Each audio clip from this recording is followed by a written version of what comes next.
para la gente que necesita. Te damos muchas gracias en el nombre de Jesús. Amén. Ok, hermanos, déjenme repasar lo que estuvimos viendo hace 8 días. Les leí en el libro de Romanos, capítulo 5, versículo 1. Dice la palabra de Dios así: justificados pues por la fe, tenemos paz para con Dios por medio de nuestro Señor Jesucristo. Lo que estuvimos explicando hace 8 días es la palabra justificar. Les enseñaba que el justificar tiene que ver con el hacer algo igual, ¿verdad? Igualar algo, justificarlo, nivelarlo, a ponerlo al parejo, ¿verdad? Poner dos cosas que están en un nivel desigual, nivelarlos y ponerlos en el mismo nivel. Entonces, cuando la Biblia nos dice que somos justificados por la fe, quiere decir que somos hechos iguales a, somos nivelados, nos ponen en el mismo nivel de algo. ¿En el mismo nivel de quién? Dios el Padre nos ve tal como ve a su Hijo Jesucristo. ¿Se pueden imaginar lo que es eso? Yo, con todo lo que sé que cargo, todo lo que he hecho, todas las cosas que, los males, los pecados, y que la sangre de Jesucristo haga que el Padre me vea igual. Pues sí, ese es el misterio del amor de Dios, que no mereciendo nada y mereciendo solamente el infierno, en el momento en que le decimos perdóname y acepto tu sangre, dice que somos justificados por la fe. Y a pesar de la maravilla y el milagro indescriptible que es esto de ser justificados, el caminar con Cristo no para ahí. Una vez que somos justificados, nos abre un camino nuevo para una invitación a la cual el Señor Dios nos está llamando. Y esta invitación no es nada más a ser cubiertos para ser vistos igual a Él, sino para ser unidos a Él. Vimos hace 8 días que este llamado tiene que ver con el llamado al Monte Sión. Si ustedes van a los estudios anteriores, me van a escuchar vez tras vez mencionar el Monte Sión como una meta. Durante muchos años, él creía que la meta era simplemente llegar a la tierra de Canaán, y llegando a Canaán ya era lo máximo, ¿verdad? Porque a través de la Biblia se nos enseña que todas las experiencias que tuvieron el pueblo de Israel a través de su caminar desde Egipto por el desierto y hasta llegar a Canaán, refleja un caminar espiritual en nosotros, desde salir del Egipto espiritual, que es el mundo. Somos salvos a través de la sangre de Jesús, como Israel experimentó la sangre en la puerta de sus casas, y eso los salvó del ángel de la muerte. Pero ahí no paró el plan de Dios. De ahí salieron de Egipto y empezaron a caminar por el desierto, por una serie de experiencias y con Dios, y les llevó 40 años para llegar a la tierra de Canaán. Una vez que llegaron a Canaán, uno piensa, bueno, pues llegaron a la meta, eso fue todo, ¿verdad? No, en Canaán empezó la verdadera batalla, porque ahí tuvieron que pelear contra 13 gigantes y contra 7 naciones más poderosas que ellos. Entonces, nuestra lucha, hermanos, la verdadera lucha es después de los 40 años del desierto, llegamos a Canaán para encontrarnos con el verdadero yo, con las 7 ciudades, los 7 pueblos, las 7 naciones que viven dentro de nosotros, y para tener que conquistarlas, conquistar esos 13 gigantes, y parece que la batalla es más fuerte. Pero no se desanime, hermano, porque el Señor está de nuestra parte y Él nos ha prometido la victoria, pero sí, eso sí, tenemos que pagar un precio. Ahora, una vez que llegaron a Canaán, conquistaron a estos gigantes, conquistaron los pueblos, pero hubo solamente uno de esos pueblos que ni el mismo Josué pudo conquistar, y ese fue los jebuseos. Jerusalén estaba habitada por los jebuseos. Jerusalén era una ciudad que era insignificante, nadie le hacía caso, nadie la tomaba en cuenta, era ahí un pueblito que a nadie le importó conquistar. Pero David tuvo una visión, qué raro, ¿verdad? Que podemos ver muchas de las cosas como pueblo de Dios, hacer muchas cosas por Dios, trabajar en el evangelismo, trabajar en programas de la iglesia, ofrecer ayudas, ofrecer cosas a la comunidad, y vemos tantas cosas, tantas maravillas, hacemos conquistas, tenemos victorias, pero mucha gente del pueblo de Dios no alcanza a ver la importancia de Jerusalén y la importancia del Monte Sión. Y Dios mismo dijo que Él amó a Sión y lo hizo el lugar de su habitación. Y eso no sucedió sino hasta que llegó el rey David y conquistó. La primera vez que se menciona en la Biblia Monte Sión es precisamente cuando el rey David fue y sacó a los jebuseos, y esa fortaleza de los jebuseos se le cambió el nombre y se llamó el Monte Sión.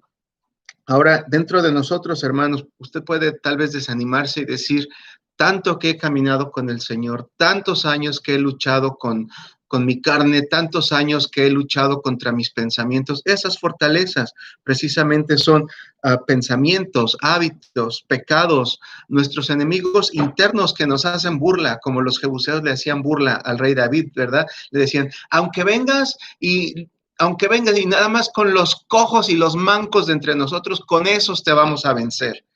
Y así nos hacen burla nuestros jebuseos, haciéndonos pensar que eso que hemos tratado de vencer, que nunca lo vamos a vencer. Pero dice la palabra de Dios que nuestra lucha no es contra carne y sangre, ¿verdad? Y que Dios nos da su palabra para la destrucción de fortalezas. Es esta fortaleza de Sión la que precisamente parece invencible, pero es a través del secreto que tenía el rey David que vamos a poder conquistar. Pero ese es el llamado, el llegar al Monte Sión. Vimos un poco acerca de cómo Pablo se refería a esta unión con el Señor Jesucristo. Vamos a leer una vez más en el libro de Filipenses 3. Les voy a leer desde el versículo 10. Filipenses 3:10 dice, a fin de conocerle y la virtud de su resurrección y la participación de sus padecimientos en conformidad a su muerte. ¿Cómo? A ver, aquí el apóstol Pablo ya era el apóstol Pablo. Le estaba escribiendo a la iglesia en Filipo, a los filipenses, y les dice, a fin de conocerle, quiero conocerle. ¿Cómo que el apóstol Pablo no le conocía? ¿Cómo no le va a conocer? Él ya era Pablo y está deseando conocerle y la virtud de su resurrección. Entonces quiere decir que había una porción de Jesús que el mismo apóstol Pablo reconocía que todavía no conocía, todavía me falta, todavía necesito un poco más, todavía necesito conocerle, ¿verdad? Y en el versículo 11 dice, si en alguna manera llegase a la resurrección de los muertos, no que ya haya alcanzado ni que ya sea perfecto, sino que prosigo por ver si alcanzo aquello por lo cual fui también alcanzado en Cristo Jesús. Él proseguía hacia una meta, hacia el blanco que se había propuesto. Él tenía la visión, sabía que no había llegado y él era el apóstol Pablo. Él escribió casi la mitad del Nuevo Testamento y decía, todavía no llego. ¿Qué me espero yo, hermanos? O sea, yo no escribí ningún libro de la Biblia. ¿Qué me espero yo? Yo no puedo decir, ya llegué. O sea, no, pero tenemos esperanza.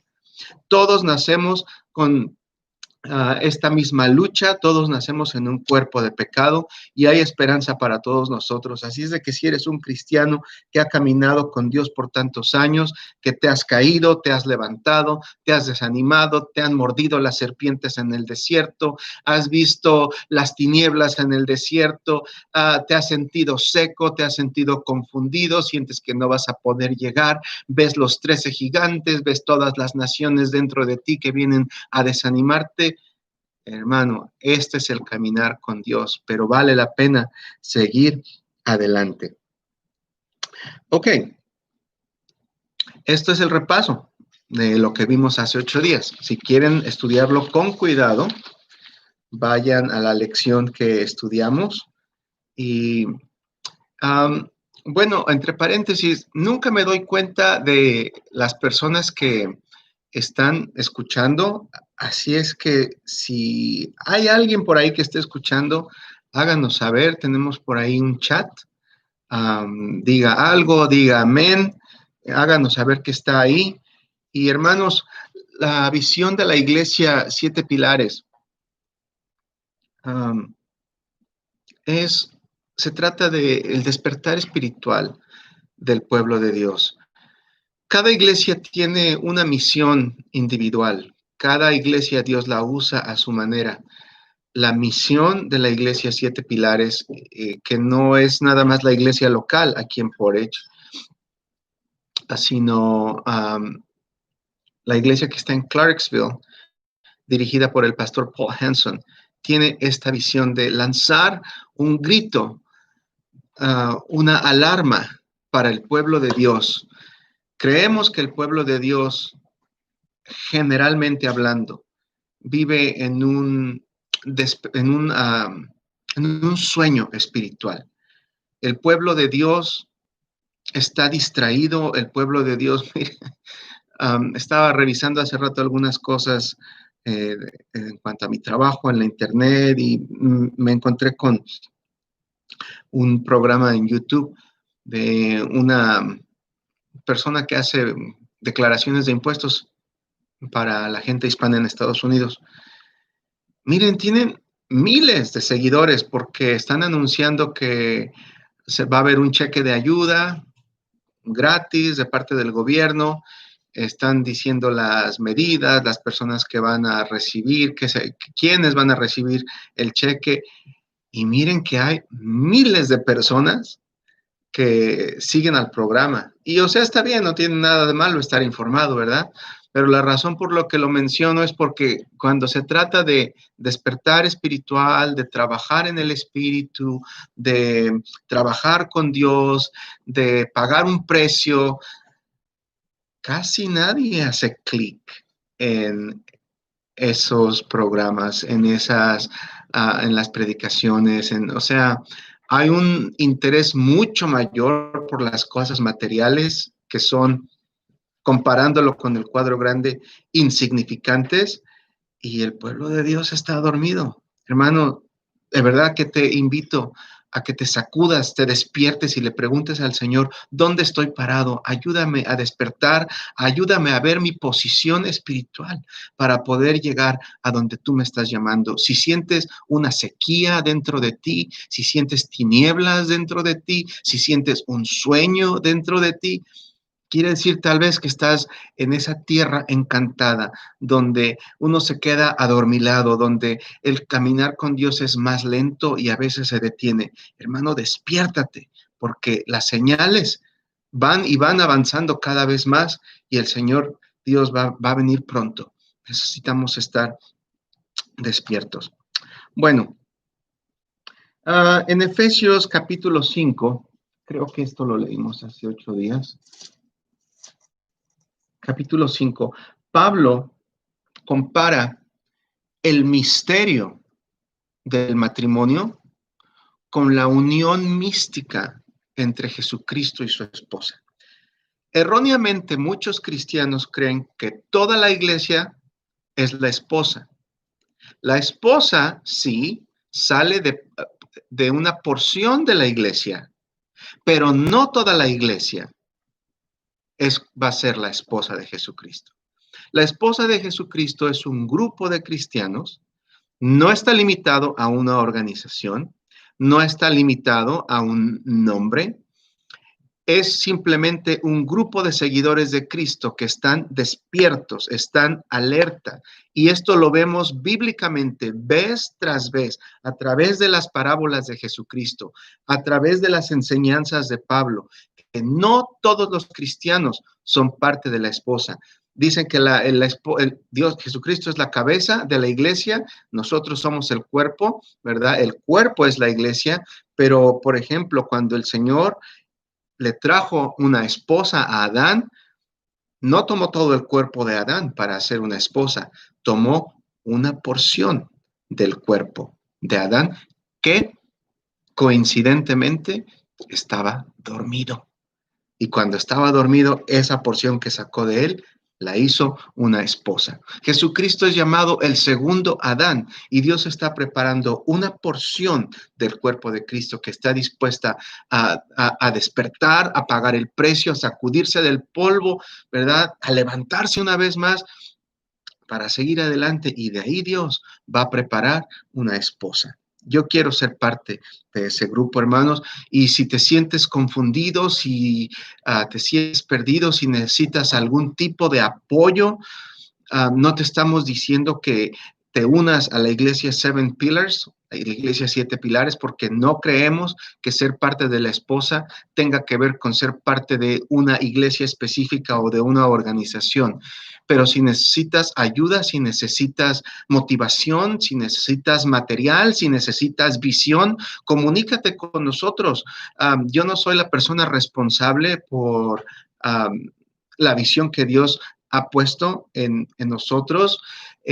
Comunícate con el hermano Paul Hanson. El hermano está dispuesto a ayudar, está dando toda la energía que él tiene, y sé que Dios lo está respaldando en esta visión y misión para compartir este último mensaje.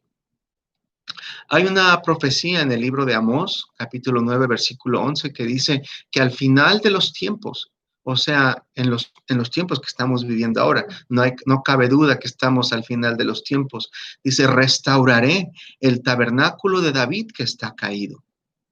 Esto del tabernáculo de David, ¿por qué no dice el tabernáculo de Moisés?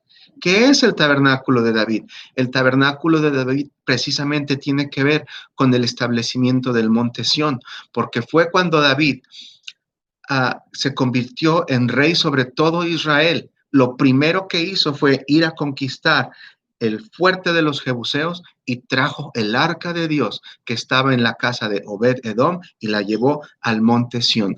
El monte Sión es lo que tiene que ver con el establecimiento del tabernáculo de David al final de los tiempos. Y noten, hermanos, que cuando él llevó el arca de la casa de Obed-Edom al monte Sión, es una distancia más o menos, se calcula algunas 4 millas, unos 5 o 6 kilómetros, y lo llevaron a pie. Y dicen que cada 6 pasos, al séptimo paso, dice la palabra, que se hacía un sacrificio, ¿verdad? Quedó hecho un sacrificio largo de 5 o 6 kilómetros, imagínense eso, matar tantos animales. Pero ¿sabe qué nos enseña eso espiritualmente? Que la última parte del camino, la parte más corta del caminar con Dios, lo último para poder llegar al monte Sión, es la porción del camino que va a requerir mayores sacrificios que toda la vida de cristiano que has llevado. Sí has hecho sacrificios, Dios te los reconoce, pero la última porción del camino va a requerir aún mayores sacrificios. Y todos aquellos que estén dispuestos a hacer los sacrificios, a pagar el precio, son los que van a cosechar el poder estar en el monte Sión unidos a la cabeza de Dios. Ok, la cabeza de Dios tiene que ver con el arca del pacto.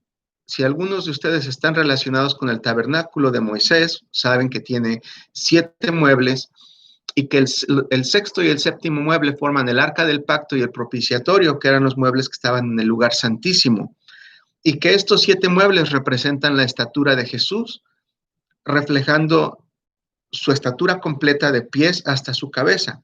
Esta arca, precisamente el arca que llevó el rey David al monte Sión, tiene que ver con la cabeza del Señor Jesucristo, su gobierno, su soberanía, y el propiciatorio, que era la tapa que cubría el arca, tenía 2 querubines de oro encima. También recibía el nombre del asiento de misericordia.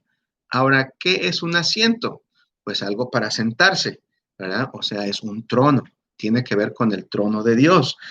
Hemos hablado acerca del trono de Dios en el cielo que está establecido. Pero ahora veamos en Apocalipsis capítulo 5. Oh, perdón, creo que no les leí Efesios 5. Déjenme leerlo rápidamente.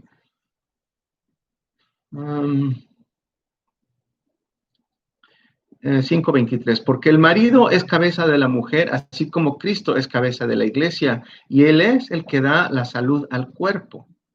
Así que como la iglesia está sujeta a Cristo, así también las casadas lo estén a sus maridos en todo.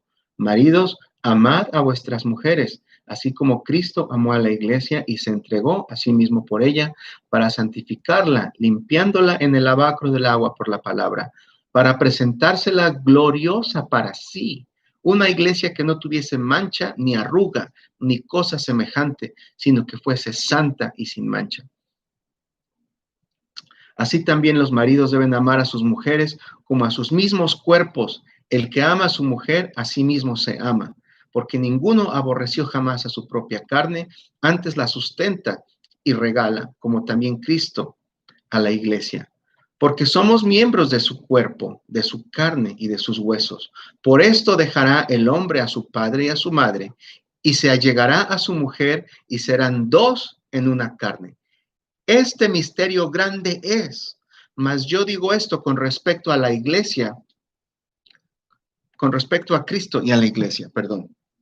Este misterio grande es el ser unidos en una sola carne, dos personas haciéndose una en cuerpo, alma y espíritu. Y les decía hace 8 días que no podemos pensar en términos físicos, carnales. Esta es una expresión espiritual y la mejor figura o cuadro o metáfora que podemos nosotros poner en nuestra mente de esta unión mística entre el cuerpo de Cristo, la iglesia, su esposa y Dios mismo es el matrimonio, porque no hay ninguna relación en la tierra que sea más cercana que el matrimonio, ¿verdad? No hay ninguna relación más importante en la tierra que el matrimonio. Y dice Pablo, este es un grande misterio. No hay manera de explicar cómo es esto, de no nada más quedar justificados, sino de ser unidos, de quedar hechos fundidos en uno, ¿verdad? En una sola carne, en un mismo cuerpo, en una misma persona. Qué llamado tan grande, qué llamado tan inexplicable, que Dios no nada más quiere salvarnos y cubrirnos y limpiarnos, sino que quiere que quedemos unidos en uno solo con Él. Ahora sí vamos a Apocalipsis. Apocalipsis capítulo 5, versículo 6.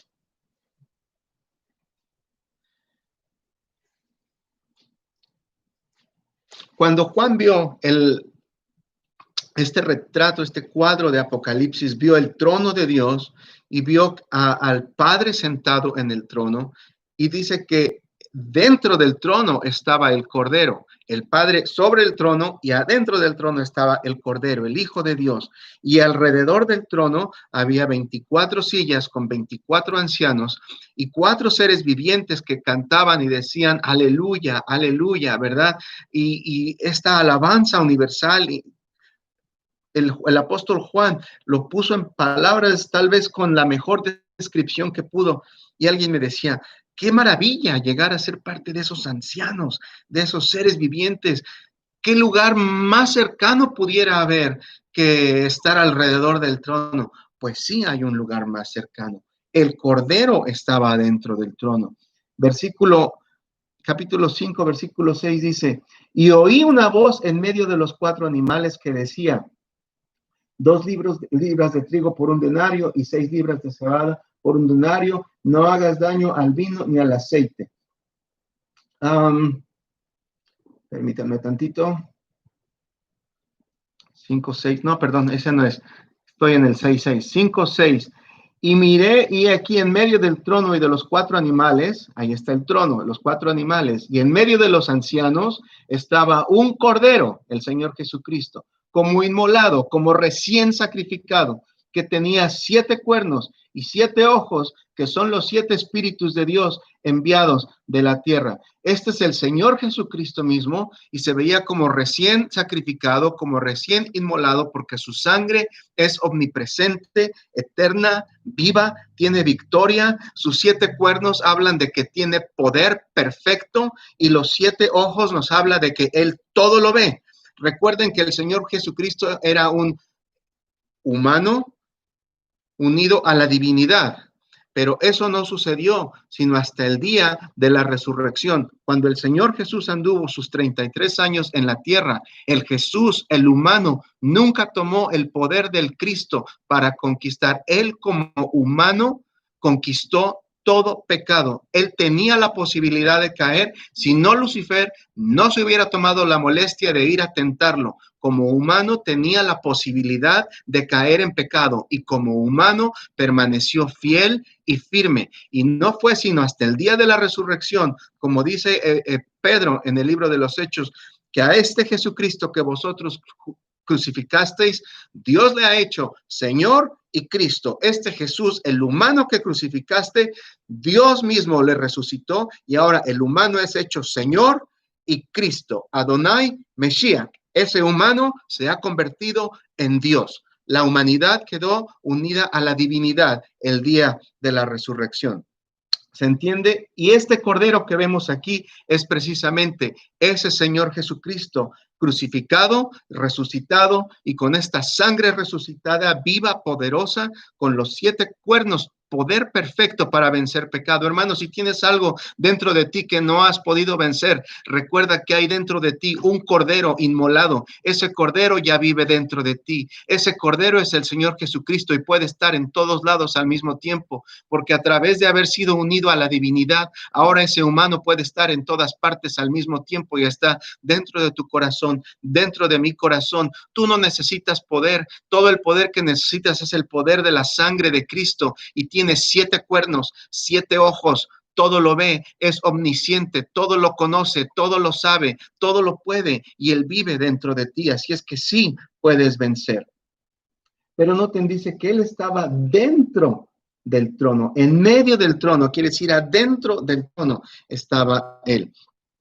Apocalipsis 4:5, no sé si esto lo leímos hace 8 días, yo no me acuerdo, pero va a ser un buen repaso para algunos. Apocalipsis 4:5 dice, y alrededor del trono había 24 sillas, y sobre las sillas 24 ancianos sentados vestidos de ropas blancas, y tenían sobre sus cabezas coronas, y del trono salían relámpagos y truenos y voces. Había unas voces dentro del trono y salían truenos y relámpagos. Ahora vayamos a Apocalipsis 19:5. Vamos a ver estas voces, quiénes son, qué decían las voces. Apocalipsis 19:5 dice, y salió una voz del trono, otra vez, ahí están las voces del trono, que decía, load a nuestro Dios, todos sus siervos y los que le teméis, así pequeños como grandes, y oí como la voz de una grande compañía y como el ruido de muchas aguas, como la voz de grandes truenos. Ahí están las voces, una voz como de trueno que decía, aleluya, porque reinó el Señor nuestro Dios Todopoderoso. Gocémonos y alegrémonos y demos de gloria porque son venidas las bodas del Cordero y su esposa se ha aparejado, se ha alistado. Y le fue dado que se vista de lino fino, limpio y brillante, porque el lino fino son las justificaciones de los santos. Estas voces son ese grupo que les menciono, el grupo llamado la esposa, aquel grupo que habita en el monte Sión. Una vez más, este grupo se menciona en Apocalipsis 14:1 dice, y miré, y aquí el Cordero, una vez el Cordero está sobre el monte Sión, miren el lugar, y con él 144,000 que tenían el nombre de su padre escrito en sus frentes. Y oí una voz del cielo como ruido de muchas aguas y como sonido de un gran trueno. Ahí está la voz de trueno en el monte Sión junto al Cordero. Y una voz de tañedores de arpas que tañían con sus arpas y cantaban un cántico nuevo delante del trono y delante de los 4 animales y de los ancianos, y ninguno podía aprender el cántico, sino aquellos 144,000, los cuales fueron comprados de entre los de la tierra, o sea que son seres humanos. Vamos a Éxodo capítulo 17. Vamos a ver una lección en el Antiguo Testamento que se conecta con este misterio de entrar adentro del trono de Dios. Éxodo 17.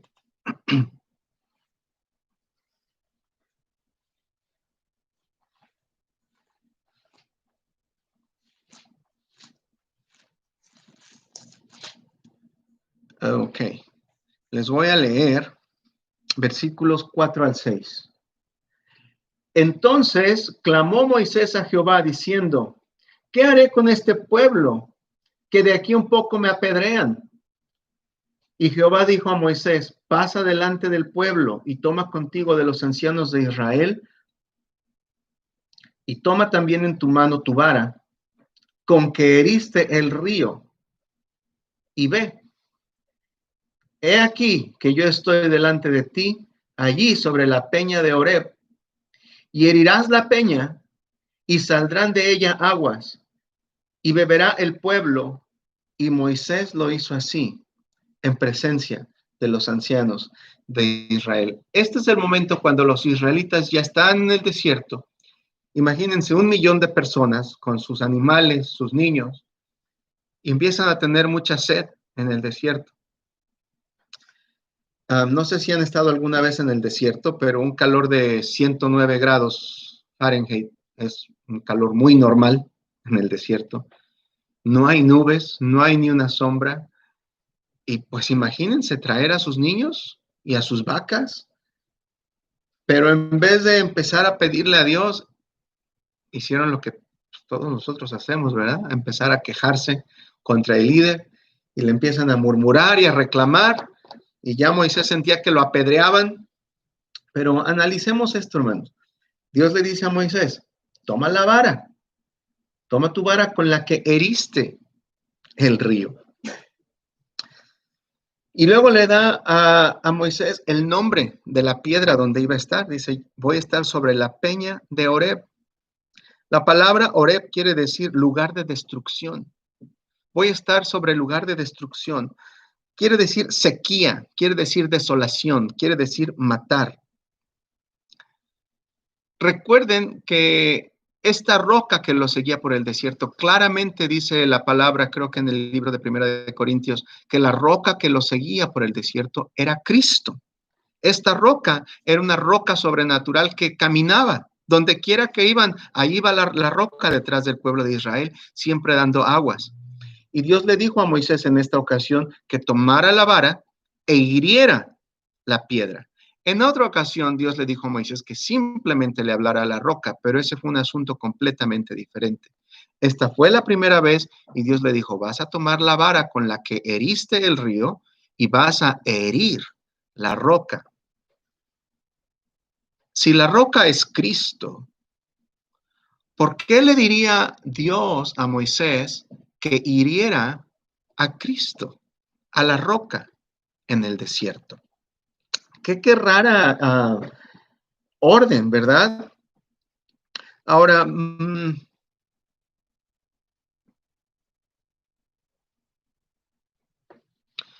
qué momento podríamos suponer que el Señor Jesucristo experimentó esta desolación, esta herida, esta destrucción en su vida natural?